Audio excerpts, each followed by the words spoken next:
Welcome everyone to our 3D modeling with Fusion 360 workshop. Um, Fusion 360 is a 3D modeling tool used specifically for, um, projects that are hardware related, especially when you want to build structures or things that you need to print in real life, right? It's because there's other 3D modeling tools like Blender and stuff that are more artistic, but Fusion is more for actual hardware projects, I would say. And here you have a couple examples, like a little boat, a little cup, some headphones, a fidget spinner, and some support for a building, right? And you actually, these are all examples of all the things that you can do. You can create concepts and sculpt. You can use parametric drawing, and this is useful for objects that are symmetric all around. You can do renderings of whatever models you create. CAM is actually a tool used for CNC machines. So you can actually connect Fusion 360 to your CNC machine and run it that way.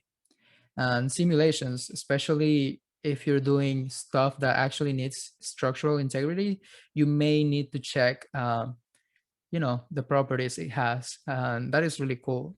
Especially, yeah, I haven't played with simulations yet, but it's something that we're gonna do for next workshop, hopefully. So yeah. So what are we gonna do today? I showed you guys like the many things that we can do with Fusion, but this is gonna be a more laid back approach to it. We're just gonna sit and like learn the basics of Fusion, how to navigate the software, and go from concepts to actual 3D designs, right?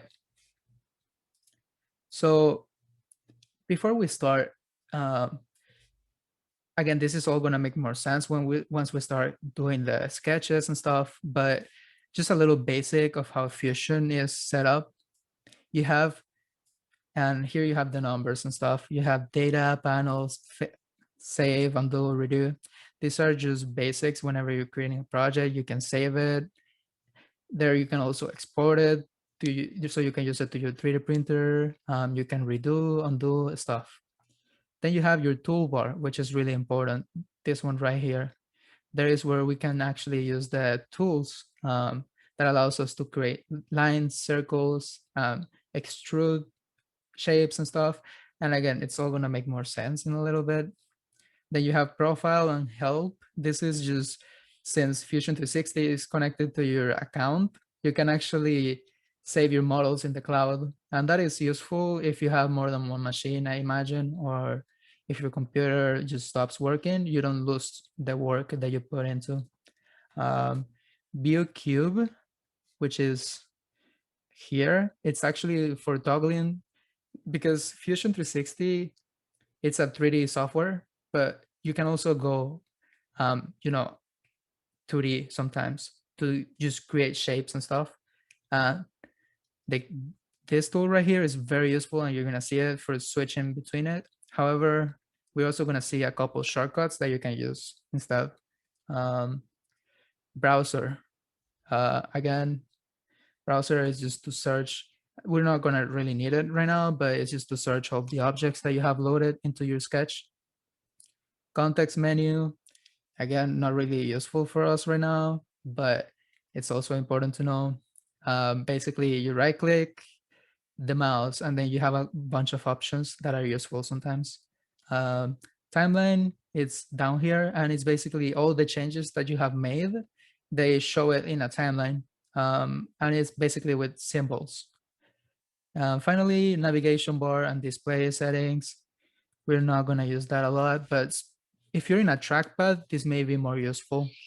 Again, I recommend to use a mouse anytime you want to use Fusion 360, because it's going to be kind of painful to use a trackpad. It's not impossible, but if you have a trackpad, definitely down here, those help a lot. Yeah, navigation controls, right? So if you have a mouse, the middle wheel, if you scroll it, it helps you zoom in or zoom out, right? However, if you click the middle button in the mouse, you can pan around the 3D object. If you if you do shift and then click the middle mouse, you can actually orbit around.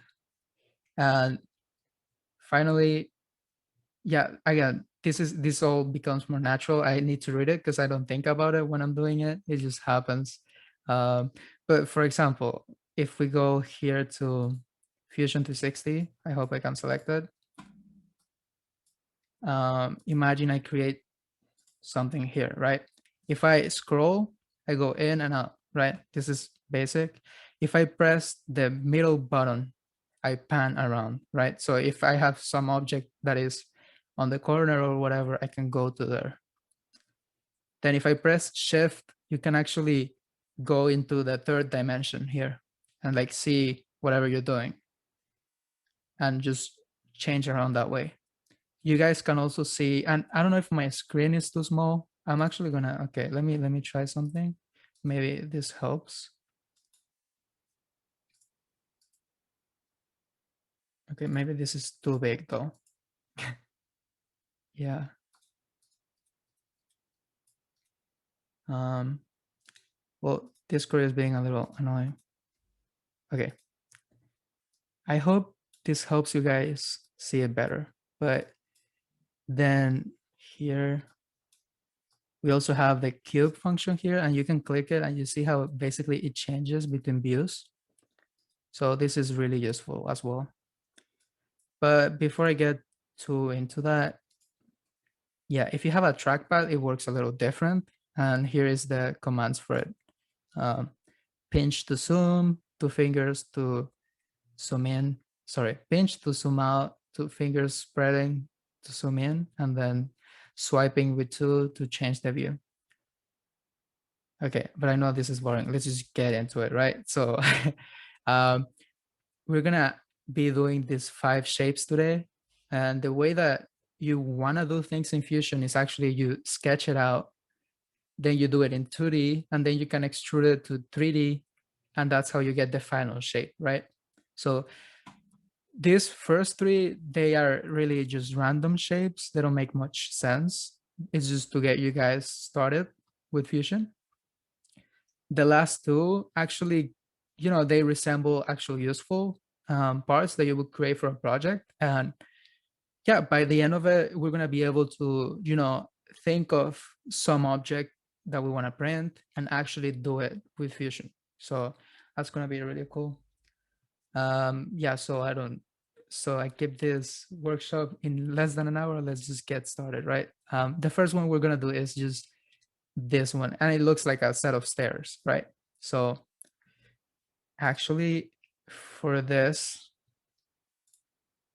let me load it here. So I'm gonna have the picture on the left, and I'm gonna have Fusion on the right. I hope this, you guys are able to see this. Just 1 second, because Some is a little annoying. But yeah, are you guys like able to see this fine? Yeah, we can see it. Okay.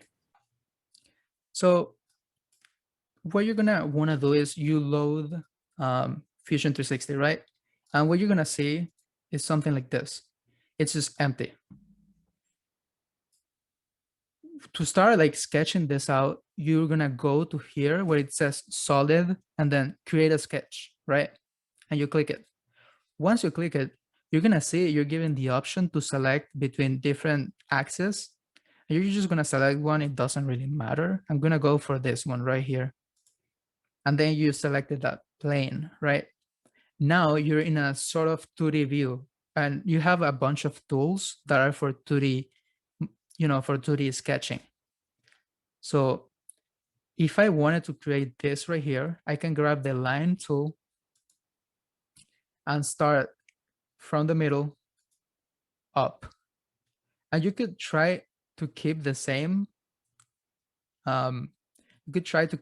dimensions. You see how it's like 20, then 30 and stuff, but you don't really have to worry because you can change those dimensions after. So now just to prove that point, I'm just gonna do it like randomly without really thinking about it. Of course, if you want to save time later, you can do it. Just, you know, getting the right dimensions. But I hope you guys were able to do something like this. Let me know. It's just a simple shape, and I just started here and I just made the dots. So it looks kind of similar, but I didn't really take into account the dimensions. So if I try to print this, it's not going to be accurate to my sketch. So a tool that is really useful is actually this one right here called Sketch Dimensions. So if you select it and then you click between two vertices, for example, here and here, it gives you the actual distance between them. And you can change this to be the actual true one, which is 20. And you see how that changes? So if I do that with all the points that are important here, that one is 25. This one right here, this is supposed to be 30.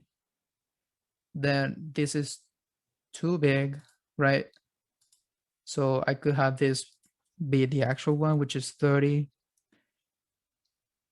This is supposed to be 15.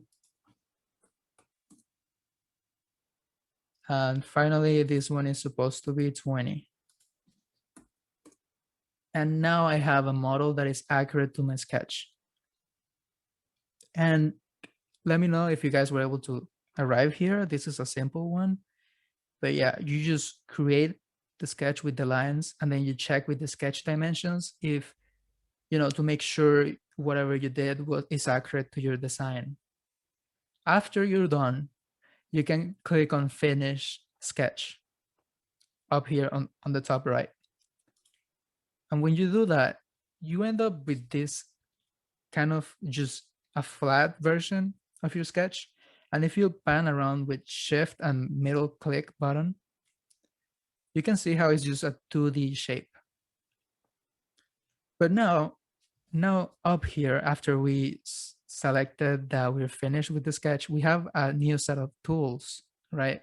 And there's this one called Extrude. So if I click it, I can actually make my object become a 3D object. So I want it to be 45 millimeters tall, but I could also set here 50 if I wanted to.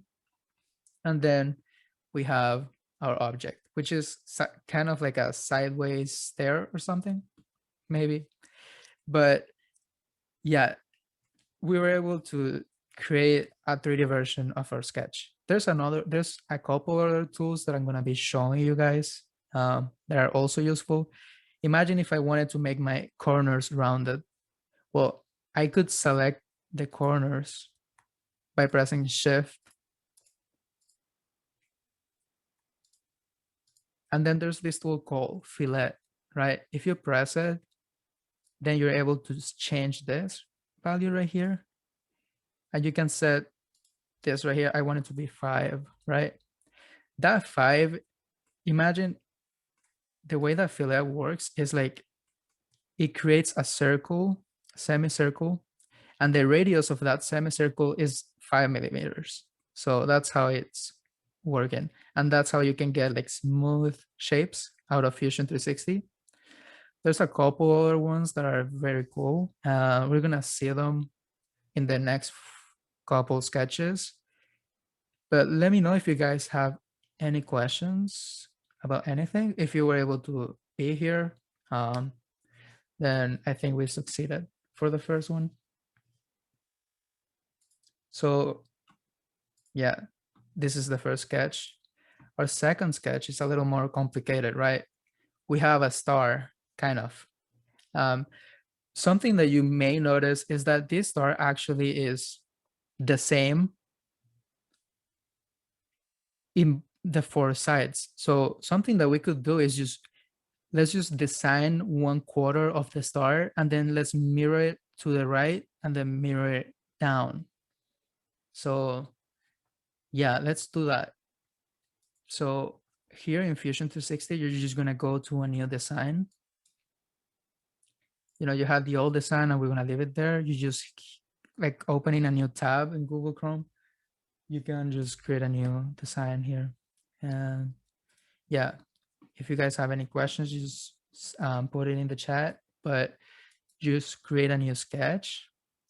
And in here, I'm gonna try and get the star. Yeah. So yeah, we're trying to get this star working, right? So something that I could do is just grab a line and I start from here and I do this, then up, then right, then up again. And I think this would be a good start for my star.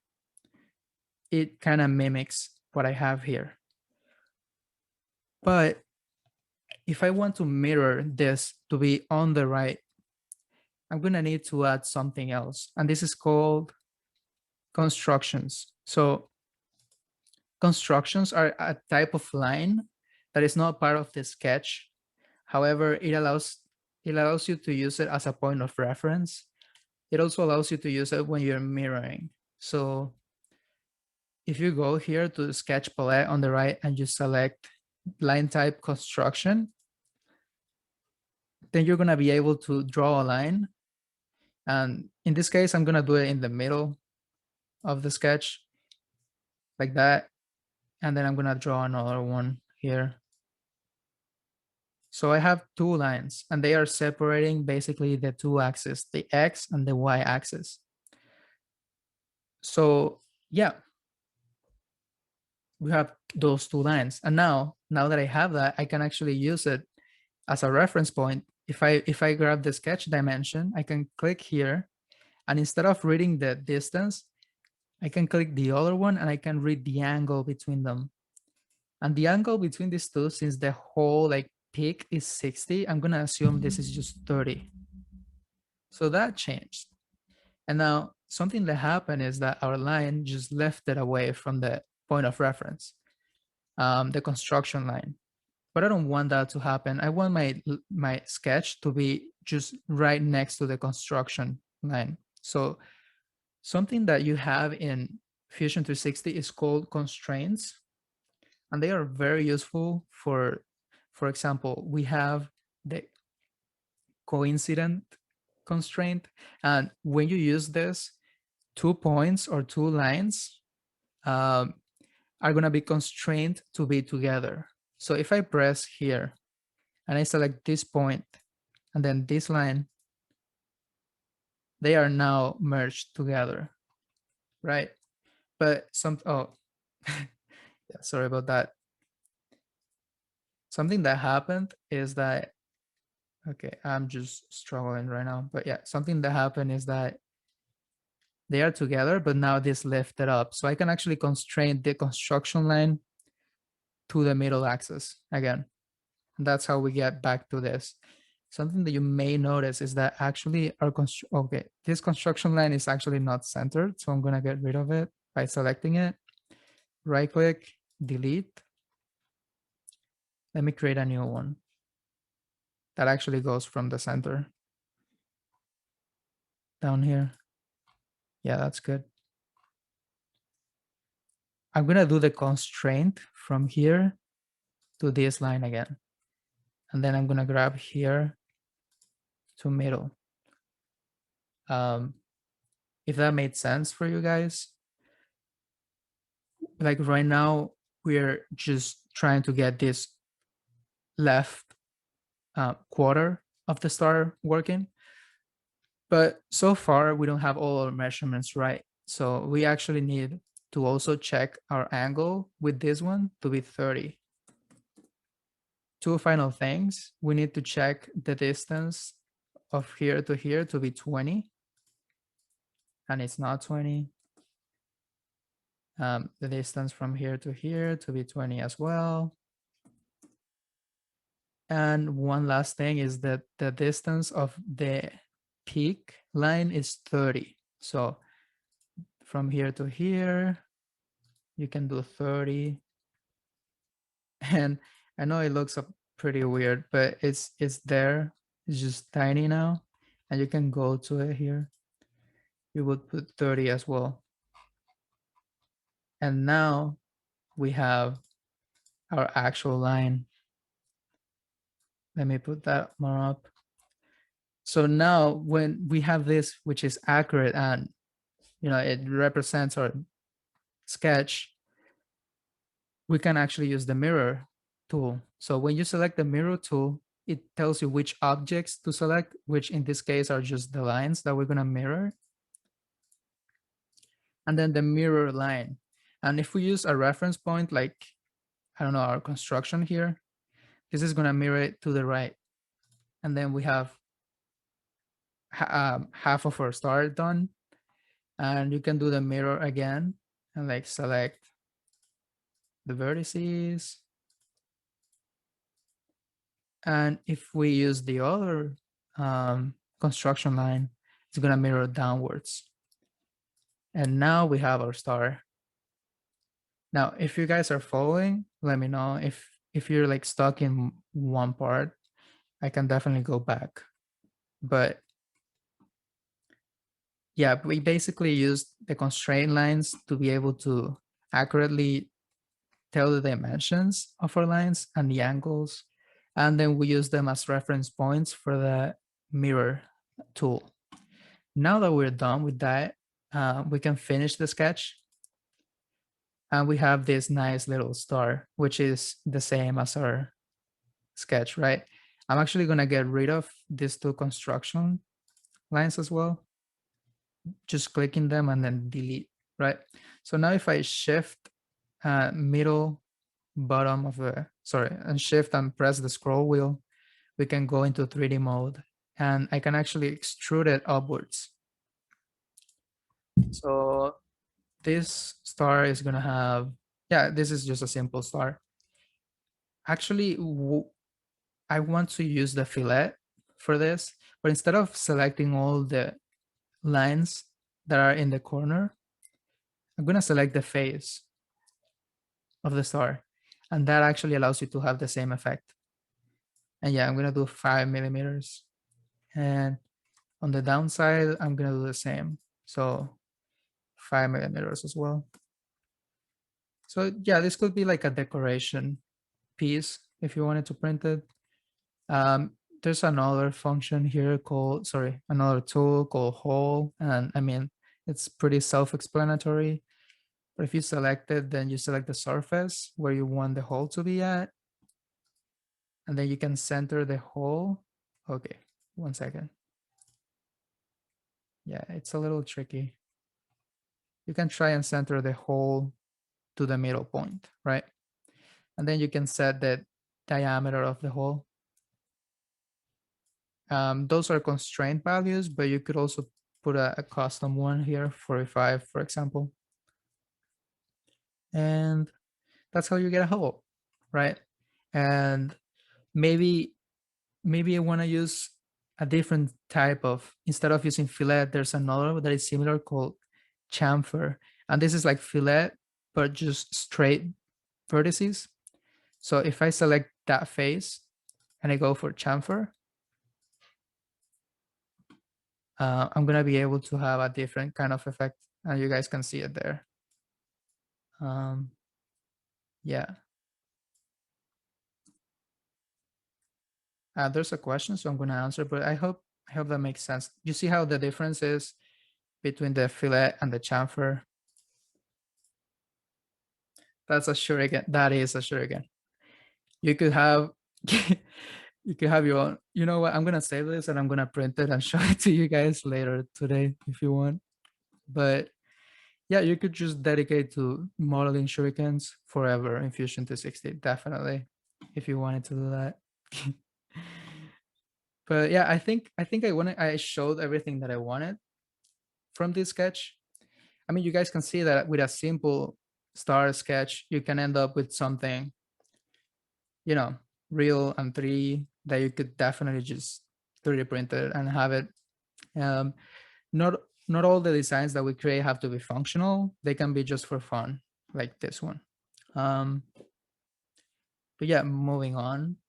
to the third sketch, and this one makes even less sense, but I think it's a good way to show you guys about circles and how they work and the different types of circles that you can use. So yeah, let me see, let me get that going here.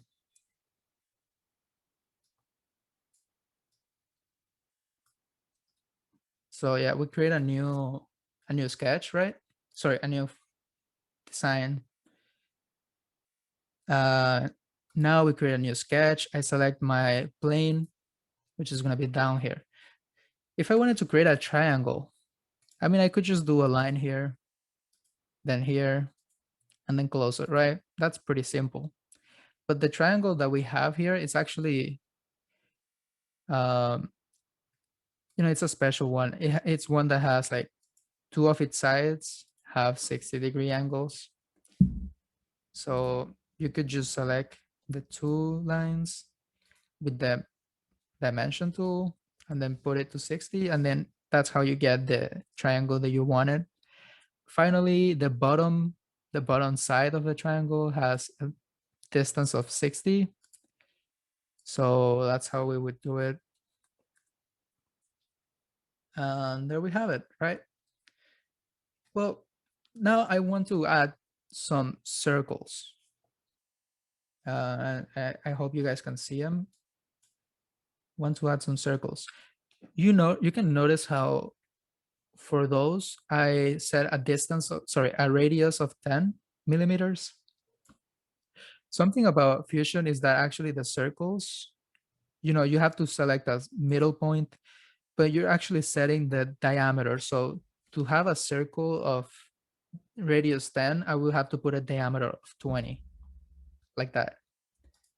The same thing for the top one, just 20. And the right one, 15, would be a diameter of 30.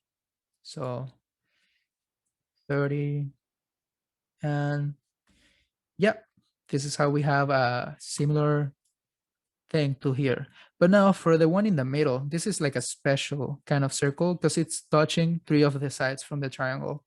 And I think it would be pretty hard to get one like this just by going to a middle point and then stretching it, right? So there's actually different kinds of circles, and down here you can select the ones that we were using is a center diameter circle. You have a 2-point circle, which creates a circle that touches 2 points, then a 3-point one.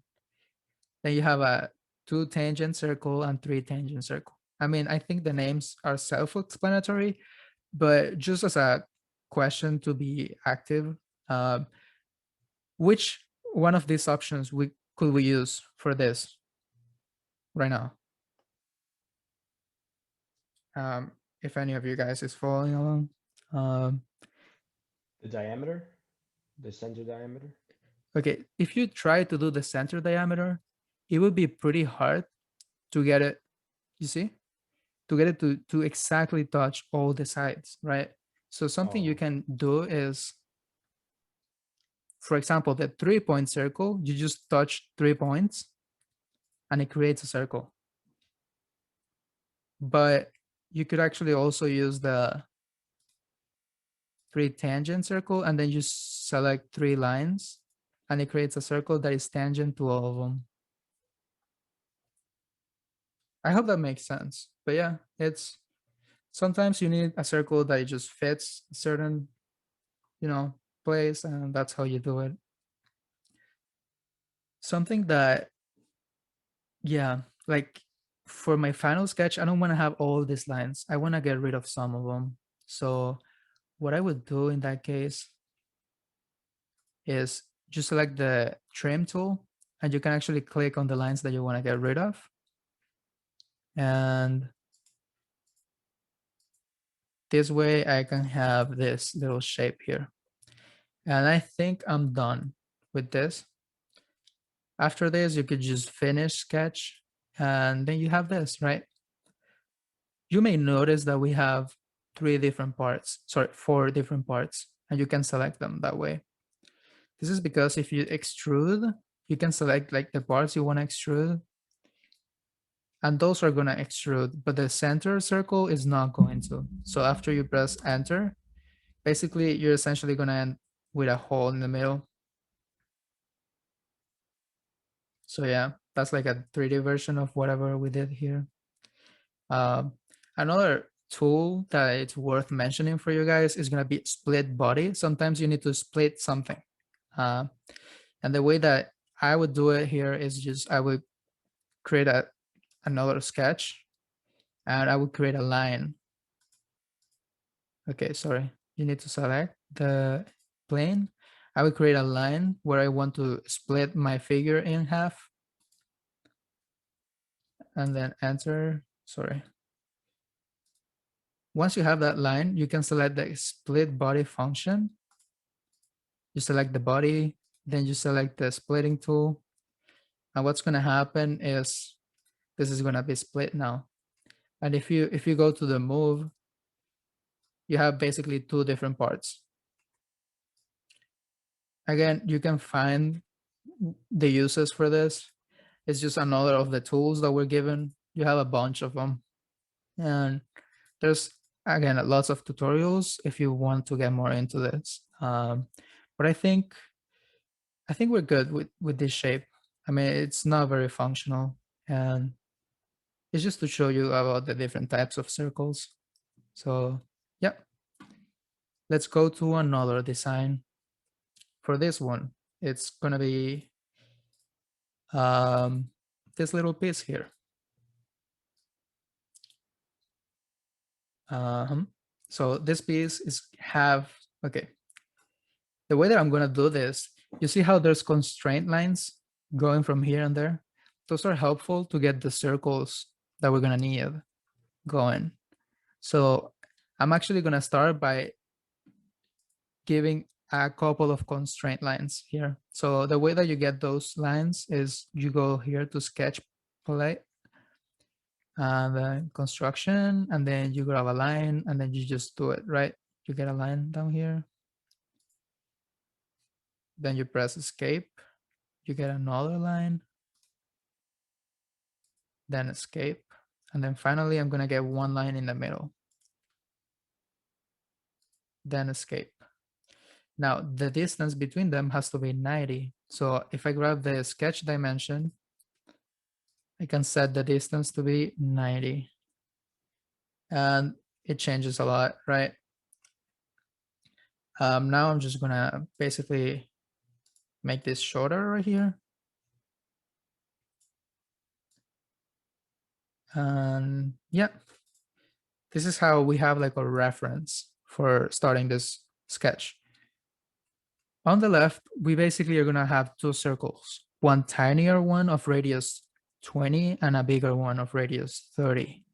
So if you set here, you're gonna just do 20. Oh my God, sorry. If it says radius, the diameter is gonna be 40. 40, and then you do another. Oh, do you guys notice something here? This is just a little error. The circle that I created is actually made of constraint lines, sorry, construction lines. And this is because I didn't disable this. So you have to click here whenever you're done doing the construction lines. So let's try it again. 40, then 60, and we're set. We're gonna do the same on the right. The circle on the right is 10 and 20. So this is gonna be 20 and 40. Yeah. Let me do that again so it looks better. 40. Yeah. I think you guys can see like how it's going along, right? One thing that you would do now is just you can connect a line between them. And to get this effect that is up there, you can actually use a constraint called tangent. And this constraint is going to make whatever two lines you're touching to be tangent of each other. So if I press here and then the circle, you see what happens here and here? You see, it goes tangent to each other. Let's do the same for down here.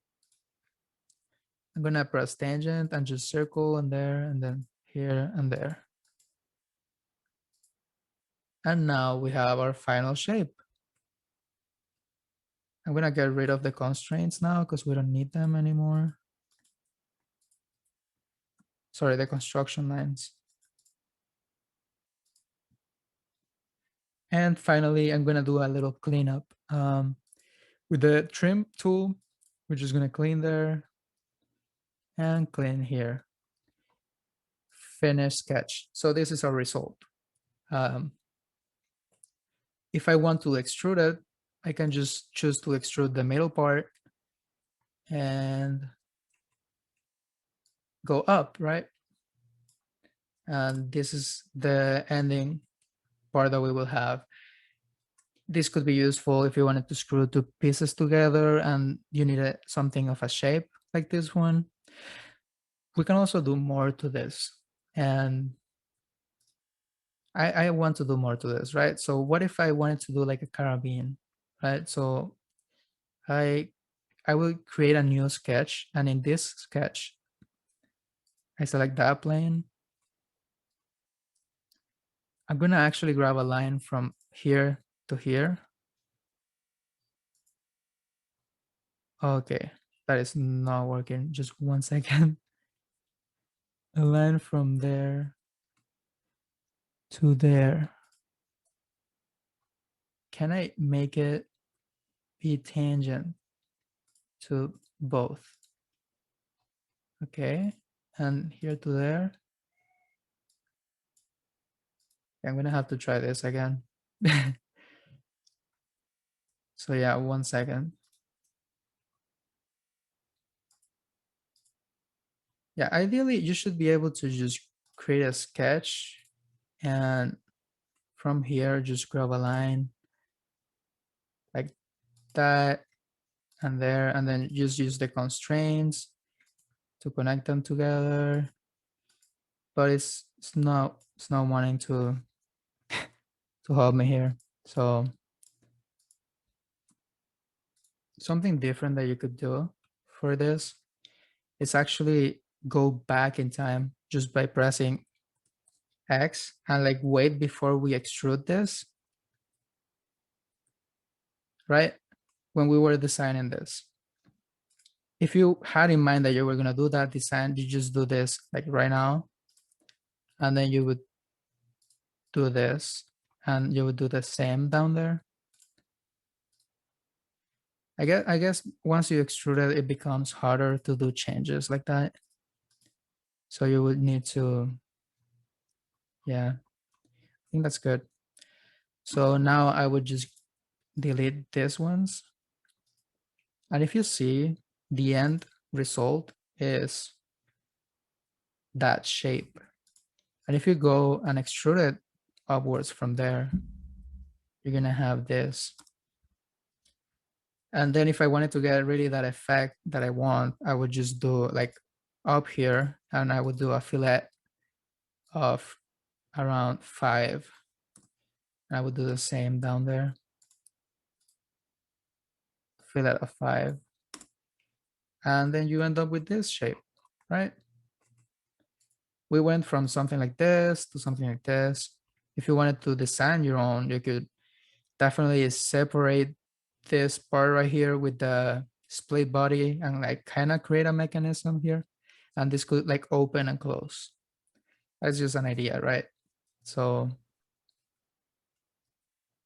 yeah, I think that's it with this. We're gonna go to our final sketch, which is Sorry, that last button that you mentioned that would like cut through the Ooh. middle of it was which one? right. No, like if you wanted to create like a carabine, I guess. I don't know if Mhm. that's how you call it. Let's do it right now, right? I'm gonna go here in the cube and select top. I'm gonna go to create sketch, and I'm gonna create a line on the parts that I want to cut, right? If I wanted to cut here and oh my god, sorry guys, I'm just getting used to this a little bit as well. I would cut there and there, right? Created 2 lines. what I can do now is finish the sketch and select split body. I select the body, and the splitting tool would be this and this. And then you would split it like that. You would end up with something you could move. Like, well, this is gonna move literally out of the socket, but you could make it move in like a rotation from down here. You get what I mean? Kind of. Hope it makes sense. Like you could, yeah, you could have like two parts and then you print them separate.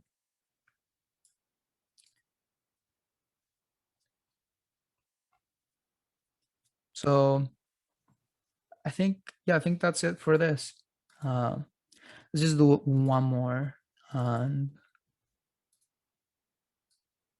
it would be this. This is like for something you would mount in a wall. It has two holes for two screws, and then it's gonna make more sense. Actually, I have it in the presentation.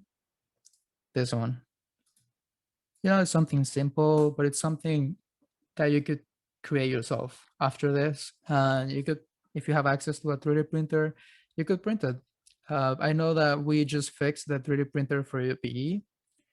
So if any of you guys ever need to print something, just DM me and I'll help you guys out. Because I did struggle when when I didn't have a 3D printer before. And if you just wanna see whatever your model become true or whatever, I can definitely help you out with that. So yeah, let's do it because we're just 9 minutes from the end. So let's see if we can do it faster, right? I'm gonna do a new design. I'm gonna grab the picture here. So for this, we're creating kind of an oval.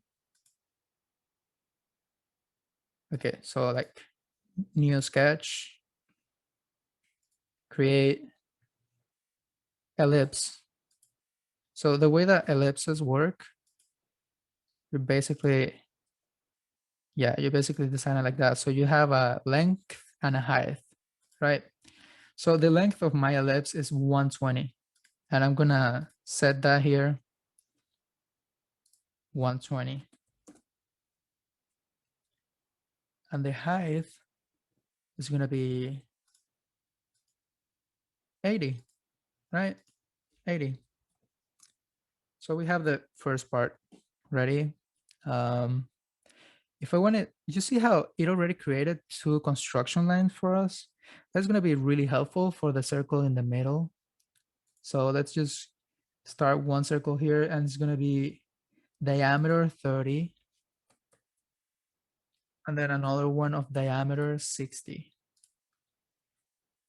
Yeah.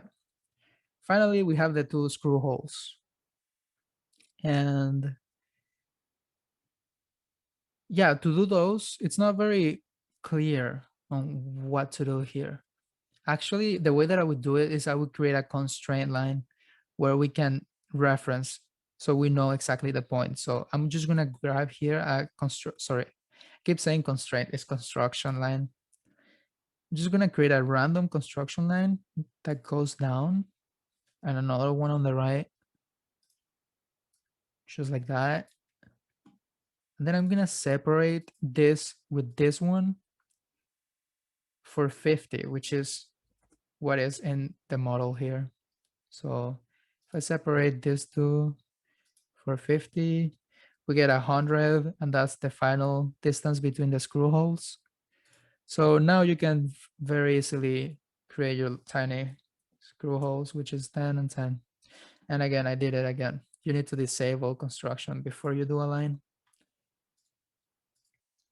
So 10, and then you add 10 again. And after all that, we have our sketch. I don't like construction lines, so I just get rid of them. But yeah.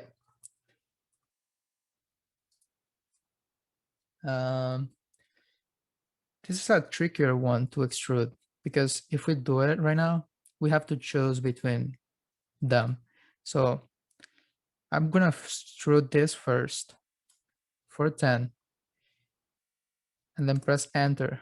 And now we basically lost the sketch that we had. Well, you can go back to the sketch from sketches and then you press it again. And there you have it. Sorry. Let me do that again. You select the sketch. You extrude. Okay, this worked before. Oh, okay. Sorry.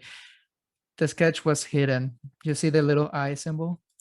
You can show it again because I want this middle part to be even higher, like that high. And I think that's it. I can hide it again. And this would be our final part. We could print this and screw it to the wall. Something that I wanted to mention to you guys, especially for 3D printing, whenever you want to screw two parts together, imagine you're creating a hole. This one is pretty big. Let me just make it smaller. If you want to screw two parts together, there's something you can use called threaded inserts, and it's like this. And the way they work is there's just a little piece of metal, and with a soldering iron, you can embed it into the plastic, and that's gonna make your parts be way more strong. And yeah, that's just something that I had in mind. Like if you ever try to print something and want to screw it together, especially plastic parts, you don't have a lot of, if you're screwing plastic parts together, that's not very good because plastic is not very, strong for retaining, screws. So you could use something like this. And yeah, this is actually the last sketch. I just wanted to show you guys, if you wanted to print this, all you need to do is, go to File, Export, and then you would select STL. And after you select STL, you export it, and you can load that into your slicing software, which is what you use for 3D printing. And that's it. Since I don't have much time left, I'm going to show you guys how to slice a model and put it into the 3D printing software in our 3D modeling with Fusion 360 workshop part 2. That's internal only for members. If you're not a member and you're interested in becoming one, so you can come to our second workshop, you can definitely DM me on Discord. And that's about it for today. I hope you guys enjoyed it, and I hope it made Fusion 360 seem a little less intimidating, because I know it felt that way for me in the beginning. So thank you so much for attending today.